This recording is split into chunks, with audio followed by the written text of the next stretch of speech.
దేవుని పరిశుద్ధాత్మ చేత సంధించబడుతున్న వానికి కొన్ని లక్షణాలు బయటపడతాయి.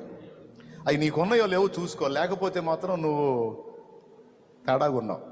అవి ఉన్నాయంటే మాత్రం భవిష్యత్తులో నీ వలన ఒక ప్రభంజనం, ఒక ప్రబలమైనటువంటి కార్యమే జరిగింది.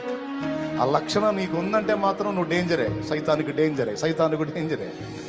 ఏమిటి ఆ లక్షణం అంటే, తరచు దేవుడు నిన్ను తన పాదాల దగ్గరికి ఆకర్షిస్తా ఉంటాడు. ఆదివారం చెప్పి మళ్ళీ ఒక్కసారి గుర్తు చేస్తున్నా, నీ ఇష్టం వచ్చినట్టు బానీడు, నీవు ఎల్లప్పుడూ ఆయన పాదాల దగ్గరికి ఆకర్షించబడతా ఉంటావు. ఇంక నీకేది సహించదు, ఇంక నీకేది ఇష్టం కాదు. తమ్ముడు నిజం, నీకు లోకం పట్టదు, లోకంలో మిగిలిన వాళ్ళు చూస్తున్నవి నీకు ఇంపుగా అనిపించవు. నీ మనసు ఏకాడికి దేవుని పాదాల దగ్గరికి వెళ్దాం, దేవుని పాదాల దగ్గర కూర్చుందాం, దేవుని పాద సన్నిధిని గోజాడుకుందాం, దేవునితో మాట్లాడదామని ఏకాంతం నేను నా ప్రభు. ఈ మధ్యలో ఎవరైనా ఎంటర్ అయితే పిచ్చెక్కింది. ఎవరితో మాట్లాడ బుద్ధి కాదు, ఎవరితో సహవసించ బుద్ధి కాదు.